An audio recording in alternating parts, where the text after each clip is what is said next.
السلام علیکم۔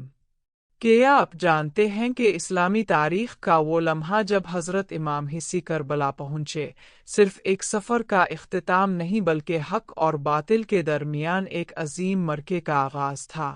سن 61 ہجری محرم کا مہینہ، حضرت امام حسین رضی اللہ تعالیٰ عنہ اپنے اہل خانہ اور وفادار ساتھیوں کے ساتھ عراق کی سرزمین پر سفر کر رہے تھے۔ راستے میں حالات مسلسل بدل رہے تھے اور کوفہ سے آنے والی خبریں پہلے جیسی نہ تھیں۔ جب قافلہ ایک سنسان میدان میں پہنچا تو حضرت امام حسین رضی اللہ تعالیٰ عنہ نے اس جگہ کا نام پوچھا۔ بتایا گیا یہ کربلا ہے۔ یہ نام سنتے ہی حضرت امام حسین رضی اللہ تعالیٰ عنہ نے فرمایا، اے اللہ، میں تیری پناہ چاہتا ہوں غم اور آزمائش سے۔ اس وقت شاید بہت کم لوگ جانتے تھے کہ یہی میدان تاریخ کا سب سے عظیم امتحان بننے والا ہے۔ حضرت امام حسین رضی اللہ تعالیٰ عنہ نے اسی مقام پر اپنے خیمے نصب کرنے کا حکم دیا۔ قافلے کے افراد نے خیمے لگائے اور قیام کی تیاری شروع کی۔ دوسری طرف یزید کی حکومت کی جانب سے بھی فوجیں جمع ہونا شروع ہو گئی۔ مقصد صرف ایک تھا، حضرت امام حسین رضی اللہ تعالیٰ عنہ سے بیعت لینا۔ لیکن حضرت امام حسین رضی اللہ تعالیٰ عنہ کا موقف بالکل واضح تھا۔ وہ ظلم اور ناانصافی کے سامنے سر جھکانے کے لیے تیار نہ تھے۔ کربلا کا میدان اس وقت ایک خشک اور بے آب و گیا علاقہ تھا۔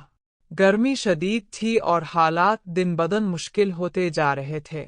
قرآن مجید میں اللہ تعالیٰ فرماتا ہے، اولیات نابا اولیات حزناوا وائنتاما علیل اون نوانتا معامنائے۔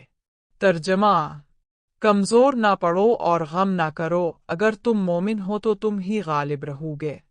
سورۃ ال-عمران 139۔ حضرت امام حسین رضی اللہ تعالیٰ عنہ اور ان کے ساتھی اسی ایمان اور یقین کے ساتھ ہر مشکل کا سامنا کر رہے تھے۔ چند دنوں میں دشمن کی فوج کی تعداد بڑھتی گئی۔ دوسری طرف حضرت امام حسین رضی اللہ تعالیٰ عنہ کے ساتھ موجود افراد کی تعداد بہت کم تھی، لیکن ان کے حوصلے بلند تھے۔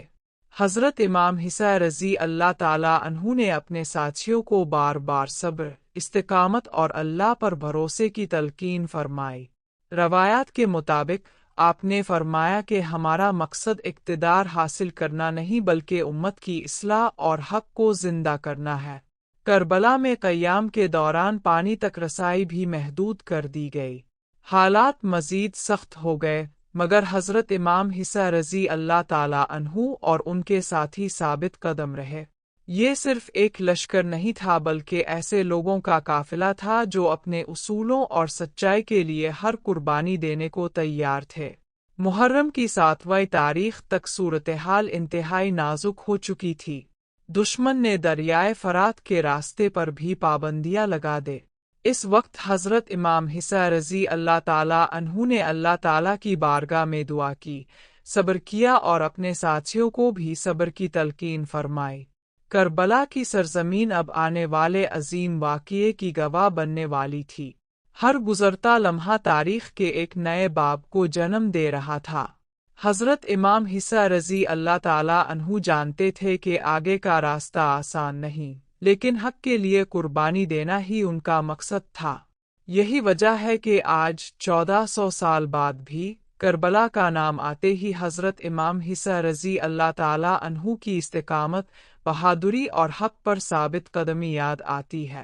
اگلی قسط میں کربلا میں پانی کی بندش اور بڑھتی ہوئی آزمائش۔ اگر آپ کو یہ ڈاکیومنٹری پسند آ رہی ہے تو نیکسس ڈاکیومنٹریز کو سبسکرائب کریں اور محرم سیریز کی اگلی قسط کا انتظار کریں۔